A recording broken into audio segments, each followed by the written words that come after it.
नमस्कार, बड़ा मुद्दा देख रहे हैं आप। मैं हूं आपके साथ शमशेर सिंह। देश, प्रदेश या तमाम ऐसी जगहों से बारिश के चलते खबरें ऐसी भयावह सामने आ रही हैं कि बाढ़ और बरसात की आफत से लोगों का जनजीवन पूरी तरह से अस्त व्यस्त हो गया है। पहले स्थितियां बिगड़ी कहां पर? पहले पहाड़ी इलाकों में जिस तरह से ज्यादा बारिश हुई, उस बारिश की वजह से मैदानी इलाकों में सैलाब आया। उस सैलाब की वजह से हरियाणा, पंजाब, दिल्ली, उत्तर प्रदेश समेत कई राज्यों में दिक्कतें बढ़ गई। पहाड़ी क्षेत्रों की बात कर लेते हैं, हिमाचल प्रदेश की, जहां पर बरसात की वजह से, तेज बारिश की वजह से लोगों को बहुत ज्यादा हानि उठानी पड़ी। सरकारी सिस्टम पूरी तरह से अस्त व्यस्त हो गया। और इसके साथ साथ जहां तक मैदानी इलाकों की बात है, पंजाब के भी कई जिलों में भारी बारिश का पानी बढ़ गया। वही बात करें हरियाणा की, तो हरियाणा के भी कुछ ऐसे जिले हैं जिनकी संख्या लगभग 12 है। उन 12 जिलों में बरसात की वजह से पानी भरा और हजारों की तादाद में जो गांव हैं वो इसकी चपेट में आ गए। मानसून की दस्तक इतनी जोरदार होगी, आगाज इतना जोरदार होगा और सैलाब से इतना भारी नुकसान होगा, इसका पूर्वानुमान था ही नहीं। पहाड़ों पर भारी बारिश के बारे में आपको बताया। मैदानी इलाकों में सामान्य से कई गुना ज्यादा बारिश से नदी नालों के उफान ने बहुत कहर ढाया। हरियाणा के 12 जिलों की बात कर रहे हैं, बाढ़ ने कहर ढाया। इस भयावह सैलाब में 1350 से ज्यादा गांव प्रभावित हुए।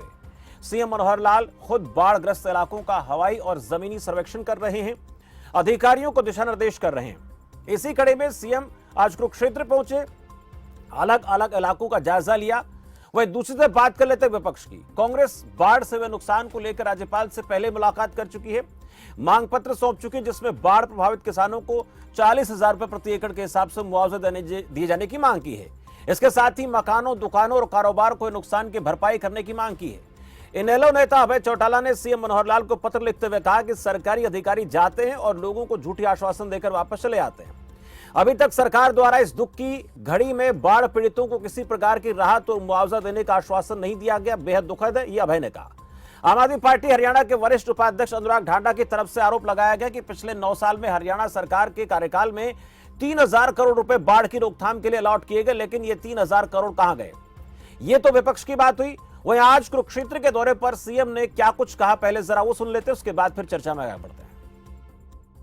हम लोगों को निर्देश दिए हैं, जो क्षतिपूर्ति पोर्टल है, अभी तक तो उसमें फसल के नुकसान की ही भरपाई यानी एंट्री होती है।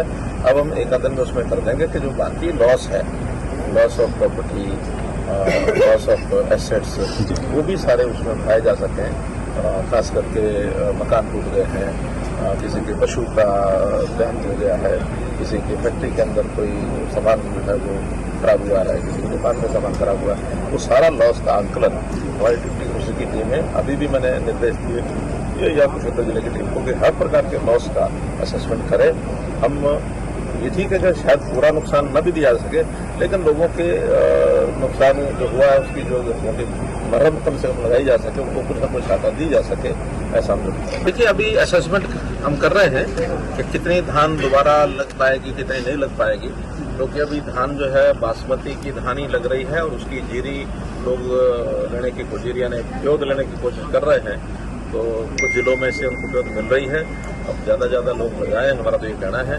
फिर भी उनके खर्चे के हिसाब से उसका एक असेसमेंट करेंगे कि कितना उनको दिया जा सकता है। लेकिन जिन्होंने नहीं लगाई है, जिनके खेत खराब हो गए हैं, उनको 15,000 करोड़। इस क्षेत्र में जो हमारे पास अभी आंकड़ा है कि 15,000 एकड़ ये खराब हुआ है। उस 15,000 एकड़ में दोबारा से कितना और जीरी लगाई जा सकेगी, ये अभी असेसमेंट आनी शेष है। उसका जैसे लोग लगा लेंगे और 31 जुलाई के आसपास हम उसका वेरिफिकेशन कराएंगे और उस वेरिफिकेशन के बाद ही ये पता लगेगा कितनी फसल पूरी खराब होगी और कितने में दोबारा से रुपये।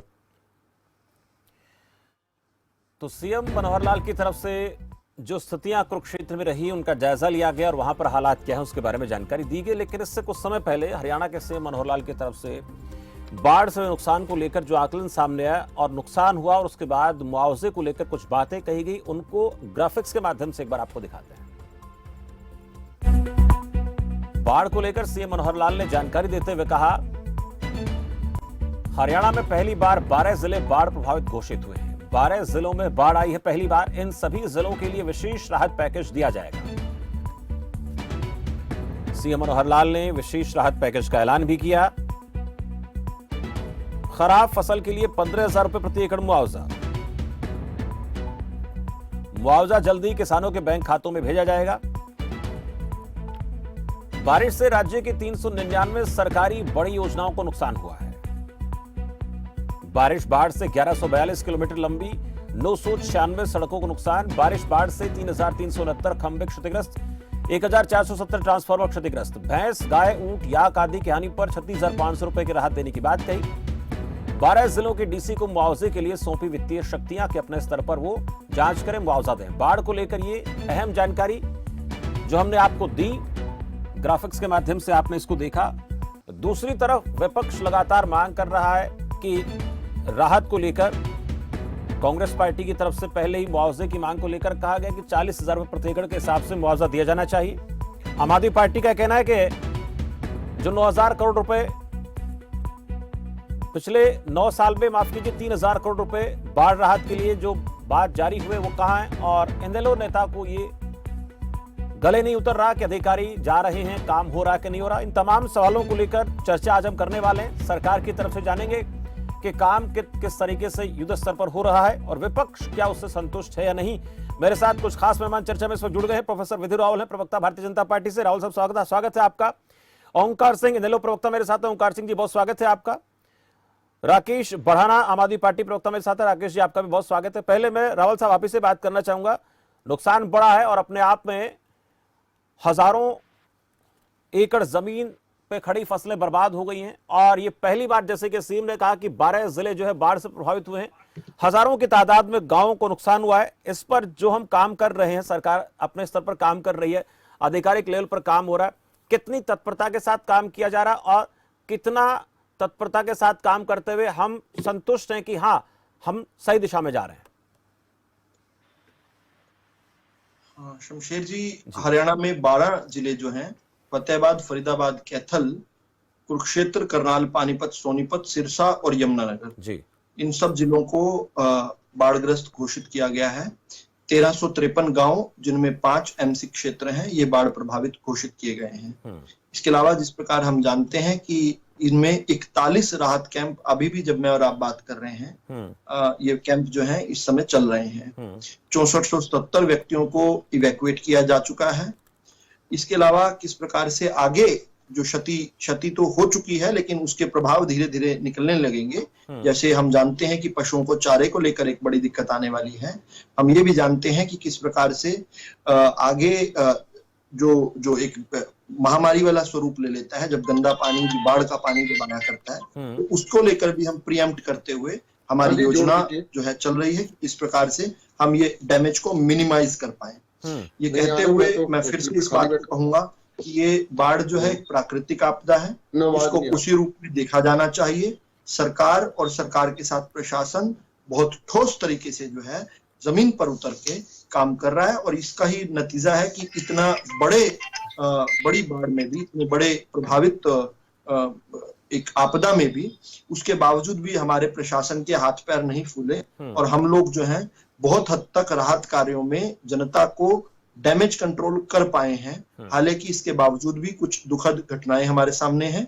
कुछ हमारे बीच में से हमारे हरियाणवियों के जान माल की क्षति हुई है, वो अपने आप में जो है हमें दुख पहुंचाती है। लेकिन इसके बावजूद भी जिस प्रकार से हमारे आस पड़ोस के राज्यों के हाथ पैर फूल गए और वो उल जलूल बातें करने लगे, किस प्रकार से हमारे पड़ोस के प्रदेश जो है, पंजाब के अंदर आम आदमी पार्टी के माननीय मुख्यमंत्री जो हैं सरदार भगवंत सिंह मान जी, वो हमें ये कहने लगे, हुण ले लो पानी, यानी SOL पर तंज कसने लगे। जिस प्रकार से दिल्ली के मुख्यमंत्री ये कहने लगे कि हरियाणा और हरियाणा वालों ने दिल्ली को डुबो दिया, ये निंदनीय रहा है। जबकि जहां इसको कंट्रास्ट करें हम खुद के साथ, हमने एक मानवीय रूप दिखाया। हम जानते हैं ये पानी जो है हिमाचल प्रदेश से ज्यादातर आया है, उत्तराखंड से भी कुछ पानी आया है, लेकिन इसके बावजूद भी हमने हिमाचल प्रदेश में, हम जानते हैं कि हिमाचल प्रदेश की बाढ़ राहत कोष में भारतीय जनता पार्टी की सरकार, मनोहर लाल जी की सरकार ने एक मानवीय रूप दिखाते हुए उनको 5 करोड़ रुपए की सहायता दी है। इसके साथ साथ जिस प्रकार से जो खेत और खलिहान का नुकसान हुआ है, किसान का नुकसान हुआ है, उनमें जिन फसलों की बिजाई नहीं हो पाई, उनका मुआवजा बहुत जल्दी घोषित होगा, तय मानकों के जरिए होगा। और जो चारा, सब्जी हो, चाहे कपास हो, चाहे मक्की हो, इस प्रकार की 18 जो फसलें हैं, उनका मुआवजा पहले ही घोषित हो चुका है। हम जानते हैं कि मनोहर लाल जी की सरकार पूरे हिंदुस्तान में सबसे अधिक मुआवजा अगर कोई देती है तो भाजपा की मनोहर लाल जी की हरियाणा की सरकार देती है। पूरे आवाज आ रही है ओंकार सिंह जी की, आवाज आ रही है, आवाज को डाउन करें, उसके बाद ओंकार सिंह से बात करें। मेरी टेक्निकल टीम मुझे लगता है बात कर रही है। जी बोलिए राहुल साहब। जी, मैं ये कहना चाहता हूं कि किस प्रकार से हम जानते हैं कि हरियाणा के अंदर जब से मनोहर लाल जी की सरकार आई तब से हम पूरे हिंदुस्तान में, पूरे भारत में सबसे अधिक प्रति एकड़ मुआवजा देते हैं। हम ये भी जानते हैं कि पिछली सरकारों के बनस्पत हम जो पिछली सरकारों ने 48 साल में मुआवजा दिया, यानी कि लगभग 1123 करोड़, उससे 8 गुना ज्यादा हम पिछले 8 साल में दे चुके हैं, लगभग 9900 करोड़। इसके बावजूद भी मैं इस बात को रेखांकित करना चाहता हूं कि जो लोग 40,000 रुपए का मुआवजा कहा करते थे वो अपनी सरकार के दौरान ये दिया करते थे, जो मेरे हाथ में है जी। ये 2 रुपए का चेक शमशेर जी मेरा हाथ में है। उनको जरूर जो है उनका प्रवक्ता यहाँ जवाब देने के लिए नहीं है। क्यों नहीं है मुझे नहीं पता, उनको इस विषय को क्यों संजीदगी नहीं लगी, हरियाणा और हरियाणवी से जुड़े विषय को। लेकिन ये 2 रुपए का चेक दिया करते थे वो लोग, वो आज जो है सत्ता से बाहर होकर आज वो 40-40 हजार की मांग कर रहे हैं। और अच्छी बात है मांग कर रहे हैं तो, लेकिन अपनी जहां उनकी सरकारें वहां पर इसका लेश मात्र तो करके दिखाओ। लेकिन कुछ भी खड़े होकर मांग लेना जले पर नमक की तरह लगता है। जब हम बाढ़ ग्रस्त इलाकों में, जब हम राहत के कार्यों में प्रशासन के साथ हम स्वयंसेवक जो है बनकर जाते हैं, पार्टी के कार्यकर्ता के रूप में भी जिस प्रकार लोगों के बीच में खड़े हुए हैं, जिस प्रकार हमारे प्रदेश के मुख्यमंत्री माननीय मनोहर लाल जी आज भी कुरुक्षेत्र के अंदर बाढ़ ग्रस्त एरिया का वहां पर दौरा कर रहे हैं, वहां पर मुआयना कर रहे हैं, हर आंसू को पहुंचने का काम भाजपा की सरकार, मनोहर लाल जी की सरकार कर रही है। इसके बावजूद भी दूसरे लोग जो हैं, इस विपक्षी जो हैं, इस आपदा को भी राजनीतिक अवसर में बदलने की एक गलत चूक कर रहे हैं। मुझे लगता है उनको भी मानवीय रूप दिखाना चाहिए और कहीं ना कहीं जो है राजनीति से ऊपर उठकर हरियाणा और हरियाणवियों के हित की बात करनी चाहिए, उनके जले पर नमक नहीं छिड़कना चाहिए। ठीक है राहुल साहब, आपके पास लूटूंगा। मेरे साथ मनदीप बिश्नोई भी जुड़ गए, जनता जनता पार्टी प्रवक्ता है। मनदीप जी बहुत स्वागत है आपका खबर फास्ट पर। अब एक एक करके सवाल लेते हैं। मैं ओंकार सिंह जी के पास जाता हूँ। ओंकार सिंह जी, आपने राहुल साहब ने जो कहा सुना कि एक तरफ तो अभय चौटाला ये कहते हैं कि अधिकारी आते हैं, आश्वासन देकर चले जाते हैं, लेकिन धरातल पर काम नहीं हो रहा है। लेकिन जो पूरी जानकारी थी वो राहुल साहब ने दी कि हम किस स्तर पर काम कर रहे हैं, किस प्रकार से मुआवजा दे रहे हैं, और पड़ोसी राज्यों का भी जिक्र उनकी तरफ से किया गया कि हमारे पड़ोसी राज्यों को देखिए वो किस तरह से आपदा में हाथ पैर फूले उनके हुए, लेकिन हम बिल्कुल घबराए नहीं, अपना काम कर रहे हैं।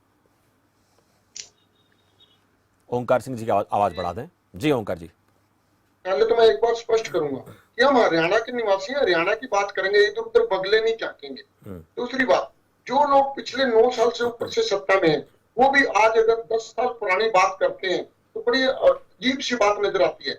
जनता को कांग्रेस से कुछ परेशानी थी, इसीलिए आपको शासन का समय दिया था, और आपकी जिम्मेवारी है। आप दूसरे से कंपेयर करोगे, इससे आपकी काबिलियता नहीं है, इससे आपकी नालायकी झलकती है। दूसरा, मैं तो देखो, आपदा में अफसर तो एक ही पार्टी ढूंढती है, जिनके मुख्यमंत्री ने बोला था, प्रधानमंत्री ने बोला था, हम आपदा को अफसर नहीं बनाते। आपदा में हमारे सबका फर्क है, पार्टीबाजी से ऊपर उठकर जनता की सेवा करना, जनता के काम करना, और किसी मुसीबत में अगर जनता में किसी को मुसीबत आई है, उस मुसीबत में साथ खड़े होना, ये हमारा लोकतांत्रिक पैमाना भी कहता है और नैतिकता भी कहती है। वो बाहर भी इसी को करने की देता है। अब देखिए, जब सरकार कोई कार्य ना करे तो फिर विपक्ष भी अगर ना बोले तो ये कहते हैं कि विपक्ष बोलेगा तो राजनीति होगी। ये बहुत अजीब सी बात है। हजारों करोड़ रुपए हर वर्ष आपदा प्रबंधन में खर्च होते हैं। 1100 करोड़ रुपए जनवरी में इन्होंने बजट में बताए। हर वर्ष हजारों करोड़ रुपए कहाँ खर्च होते हैं।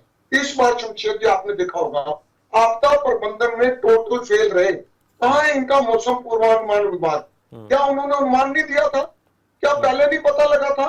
अगर जनता को 10-12 घंटे पहले सूचना दे दी जाती कि यहाँ इतने फुट पानी आने वाला है, तो जनता कम से कम अपना सामान बचा लेती।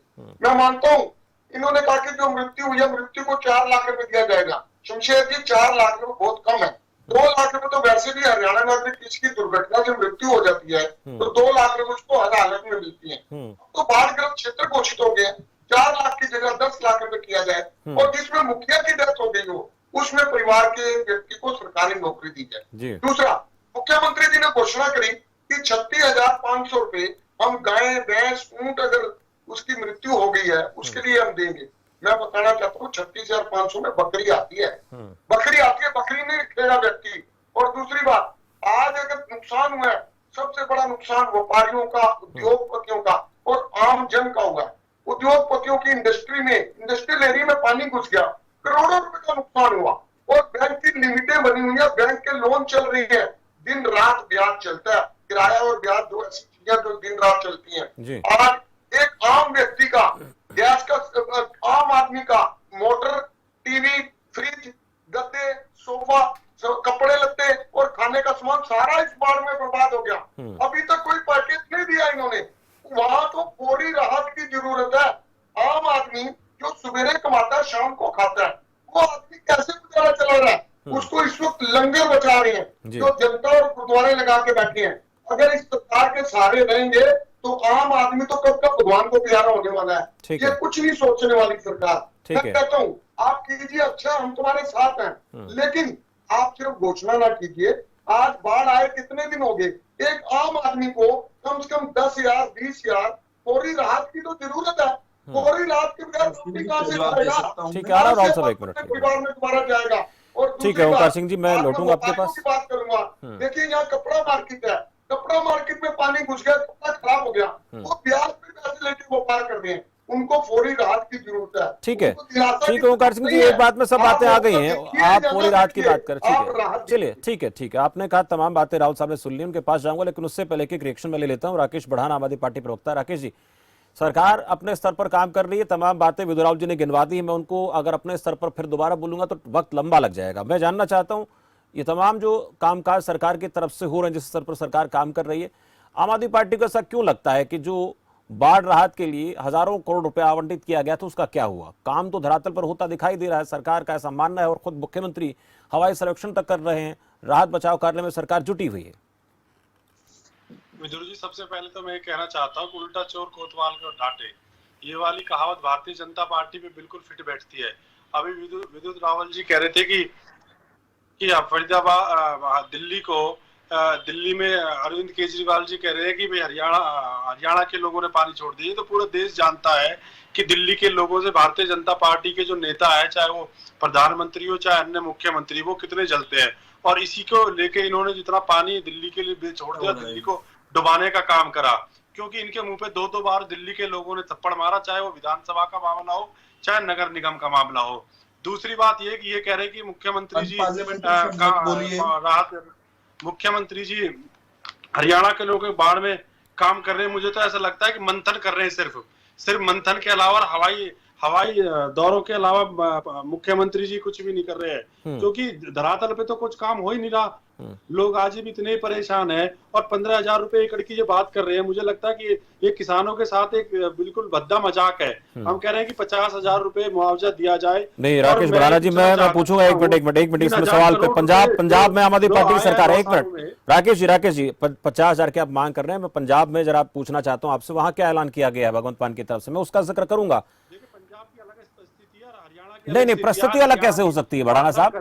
तो हरियाणा में दिया जाना चाहिए ना, क्योंकि नहीं, मैं आप मांग करें, मुझे इस बात से आपत्ति नहीं है। मैं तो ये चाहता हूं कि किसान को जितना ज्यादा मुआवजा दिया जाए उतना होना चाहिए, लेकिन नहीं, मैं सिर्फ ये भी समझना चाहता हूं कि आप लोग आज मेरे साथ कांग्रेस पार्टी प्रवक्ता नहीं, उनसे मेरा सवाल होता, सरकार जो काम कर रही है आपको, विपक्ष को कैसा लगता है कैसा नहीं लगता, लेकिन एक सवाल मेरा ये भी है कि जहां जहां जिस पार्टी की सरकार है वहां पर किस प्रकार से काम हो रहा है? मैं पंजाब की पूछना चाहता हूं आपसे, वहां पर कितना मुआवजा किसानों को दिया जा रहा है? हाँ। हरियाणा में भी बीजेपी की सरकार और देश में भी बीजेपी की सरकार है। हाँ। 3,000 करोड़ रुपए बाढ़ के लिए आए, वो गए कहाँ? हाँ। प्रधानमंत्री नहीं, मेरे सवाल का जवाब नहीं दिया आपने। मैं ये ठीक है, मैं पहले कह चुका हूं, परंतु यहाँ की परिस्थिति, यहाँ तो उस पैसे को मुख्यमंत्री और मुख्यमंत्री के लोग जो है वो खा जाते हैं।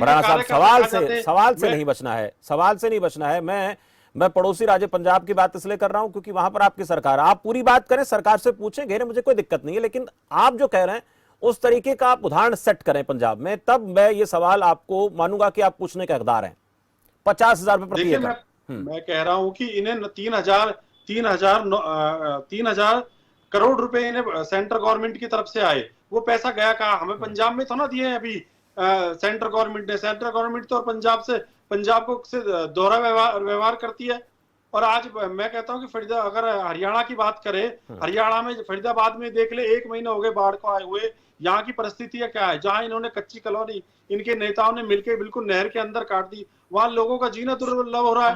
आज ये राहुल साहब आ रहा हूँ, एक मिनट आ रहा हूँ। ठीक है मनदीप जी, जल्दी से बात, सॉरी बढ़ाना साहब, जल्दी से बात खत्म कीजिए। उसके बाद मेरे साथ जननायक जनता पार्टी प्रवक्ता मनदीप जी भी हैं और सभी सवालों का जवाब देने के लिए राहुल साहब मैं इंतजार तो कर सिर्फ रहे हैं। इतना कहना चाहता हूँ, मुख्यमंत्री जी को ये जो मंथन कर रहे हैं इन्हें छोड़ देना चाहिए। जो हवाई दौरे कर रहे हैं इनको छोड़ देना चाहिए, इन्हें जमीन पे आना चाहिए। जैसे कि अरविंद केजरीवाल जी स्वयं दिल्ली में जमीन पे आए, उनके मंत्री और उनके एमएलए ने लोगों की मदद करी थी, परंतु ये चलिए मनदीप बिश्नोई से मैं जानना चाहता हूं, जो आरोप लगे हैं, इन आरोपों को लेकर जननायक जनता पार्टी को क्या लगता है? मनदीप जी, मैं आपसे जानना चाहता हूं, इनेलो आम आदमी पार्टी का आरोप है कि सरकार जिस तरह से काम कर रही है उससे इन्हें संतुष्टि नहीं है, और क्या कहेंगे आप? सरकार की तरफ से, आपकी गठबंधन सरकार की तरफ से, मुख्यमंत्री की तरफ से जो कामकाज हो रहा है, खासकर उन लोगों के लिए जो इन 12 जिलों में बहुत ज्यादा प्रभावित हैं। शमशेर जी, जिस प्रकार से आपने आम आदमी पार्टी के प्रवक्ता राकेश जी की दुखती रग पर हाथ रखा, वो बार बार उन सवालों का जवाब नहीं दे पाए। लेकिन एक बात विधु रावल जी ने भी कही और मैं भी कह रहा हूं कि जो भगवंत मान जी ने जो बात कही कि हुण ले लो पानी, ये जले पर नमक छिड़कने की बात है। एक एक हरियाणवी के जो ये पीड़ित है इस बाढ़ से, उनके जख्मों पर मिर्च लगाने, नमक छिड़कने का काम आम आदमी पार्टी के नेताओं ने किया है। इनको, इनका जो राष्ट्रीय संयोजक है इनके, अरविंद केजरीवाल जी, दिल्ली के मुख्यमंत्री, वो कहते हैं हरियाणा का लाल हूं, हरियाणा का बेटा हूं। और आज जगह जगह आपको होर्डिंग लगे हुए मिल जाएंगे, एक मौका केजरीवाल को। इस प्रकार के होर्डिंग लगाना तो ठीक है, कोई लगा लो, लेकिन जिस प्रकार से भाषा का प्रयोग किया गया पंजाब के मुख्यमंत्री महोदय के द्वारा कि हुण ले लो पानी, उसको हरियाणवी, हरियाणा का जो पीड़ित है इस बाढ़ से, वो नहीं भूल पाएगा। ये ना तो इनका प्रवक्ता उस चीज पर कोई जवाब दे पा रहा है, ना इनके दोनों राज्यों के मुख्यमंत्रियों की नैतिक जिम्मेवारी है उस पर कोई ना कोई जवाब दें। लेकिन ये जवाब से बचते नजर आ रहे हैं। लेकिन प्रदेश की जनता इनसे जवाब मांगेगी जब ये वोट मांगने जाएंगे। रही बात बाढ़ राहत कार्यों की, माननीय मुख्यमंत्री मनोहर लाल जी, उप मुख्यमंत्री दुष्यंत चौटाला जी, कोई ऐसा क्षेत्र नहीं है जहां पर ये गठबंधन सरकार के दोनों शीर्ष नेता ना गए हो, ना उनकी पीड़ा समझी हो। बाकायदा अधिकारियों को मौके पर बुला करके उन्हें निर्देश दिए जाते हैं और राहत कैंप जारी है। और इसके साथ साथ एक बात और कहना चाहूंगा, जननायक जनता पार्टी का एक एक कार्यकर्ता माननीय उप मुख्यमंत्री दुष्यंत चौटाला जी के निर्देश पर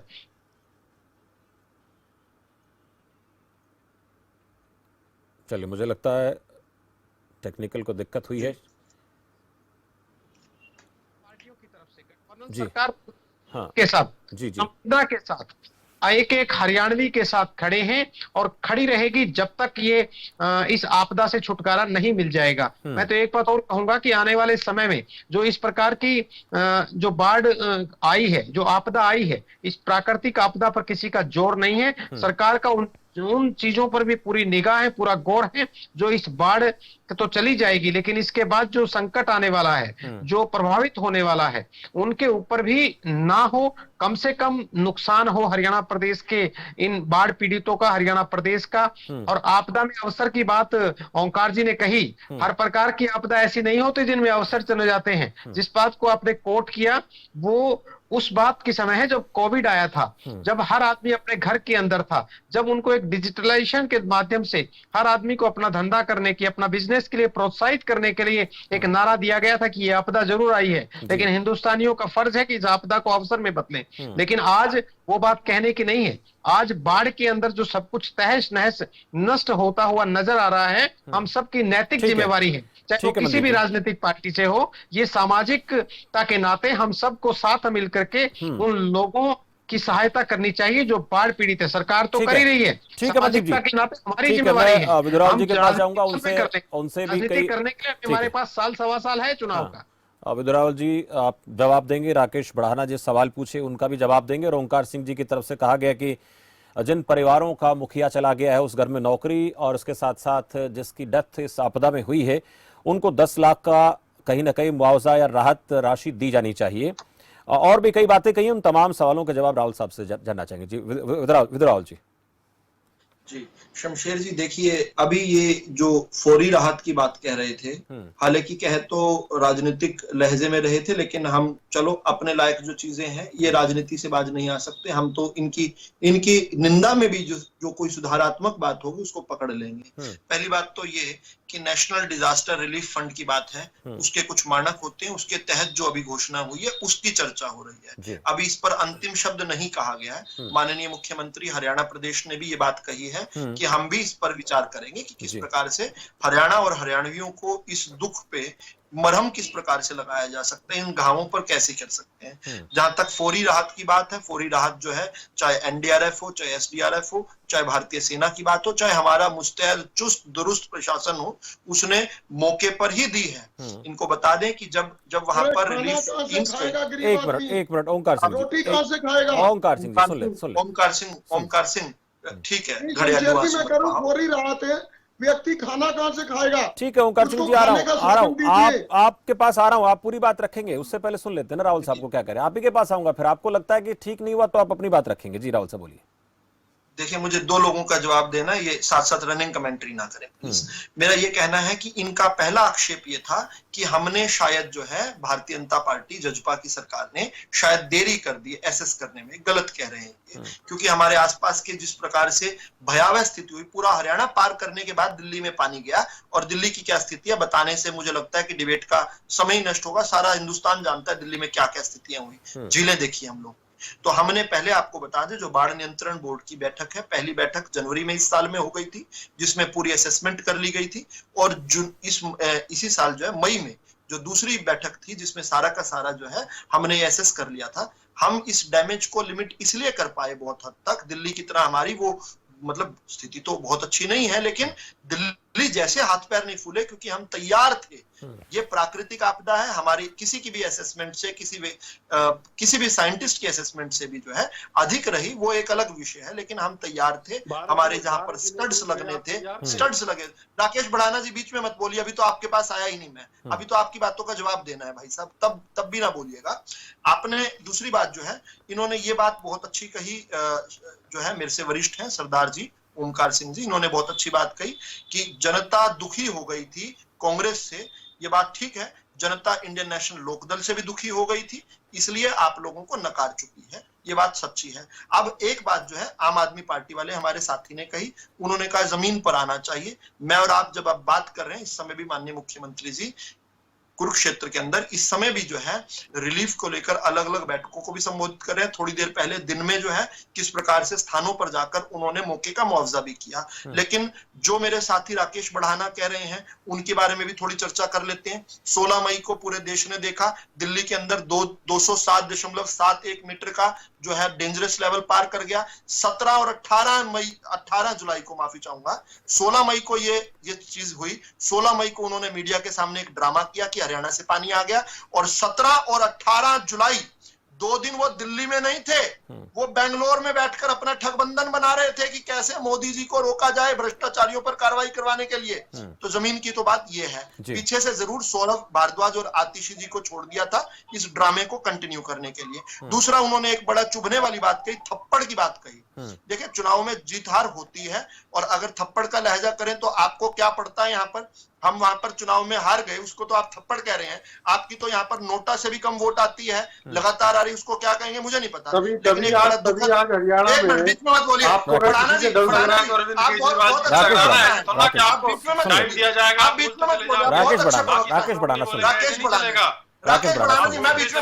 ऐसे नहीं मजा आता ना राकेश जी, बीच में नहीं। आपके मुंह पे तो थप्पड़ बार बार मारा, जब तो राकेश बढ़ाना की आवाज डाउन करें, ऐसा नहीं दिल्ली के लोगों से तो आप नफरत करते हो। राकेश बढ़ा जी, विदुर राहुल जी बोलिए। अभी मैंने खेद जताया था इस थप्पड़ शब्द पर, फिर भी इन्होंने रिपीट किया। आदत से मजबूर है ना, पार्टीगत संस्कार होंगे तो उनको थप्पड़ के बारे में बता दूं तो 6 मई 2019 को एक आम आदमी पार्टी के कार्यकर्ता सुरेश चौहान ने बड़ा दुर्भाग्यपूर्ण तरीके से दिल्ली के चुने हुए मुख्यमंत्री को जोर से थप्पड़ मारा था। वो फिजिकल थप्पड़ था, मैं उसकी निंदा करता हूं। आपको थप्पड़ शब्द बहुत अच्छा लगता है, बाद में पता चला वो आम आदमी पार्टी का ही कार्यकर्ता था। ठीक है, लेकिन मुद्दा क्या है, मुद्दा जब हरियाणा ओमकार सिंह जी आप बाद में बात हो रही है। एंकर को एंकर का काम करने दीजिए, आप अपने समय में बोलिएगा। मैं आपके समय बोलता हूँ क्या? मैं आपको बताता हूँ आपको क्या शब्द इस्तेमाल करने हैं। अपने शब्द में आप बोलिए, अपने समय में बोलिए। ठीक है, मैं बाढ़ पे बात कर रहा हूँ। ओंकार सिंह जी, बाढ़ पे बात हो रही है, चलिए बाढ़ पे बात हो रही है, बाढ़ पे ही बात हो रही है ओंकार सिंह जी, उसी पे बात कर रहे हैं। हाँ, बाढ़ पर ही ओंकार सिंह जी को जानकारी दे दूंगा। अरे सुनिए, चलिए, अच्छा बढ़ाना जी, चलिए, कुछ काम की बात जो सवाल पूछे थे विपक्ष ने, उन सवालों का जवाब देने का प्रयास किया गया। वक्त का भी मुझे थोड़ा ध्यान रखना पड़ता है, चर्चा हम बाढ़ पर कर रहे थे, आगे भी चर्चा होती रहेगी। राहत बचाव कार्य किस तरह से चल रहे हैं, किस स्तर पर सरकार काम करे और विपक्ष क्या चाहता है, सबके सवालात इस चर्चा में आए। मुझे लगता है कि सबको अपनी बात रखने का पूरा मौका मिला है और जवाब इसलिए लेना जरूरी था सरकार से क्योंकि विपक्ष के सवाल थे। इसलिए रोकूंगा आपको। राहुल साहब धन्यवाद, ओंकार सिंह जी, राकेश बढ़ाना जी, मनदीप बिश्नोई जी, आप मेरे साथ चर्चा में जुड़े। आप सभी का इस चर्चा में जुड़ने के लिए बहुत बहुत शुक्रिया।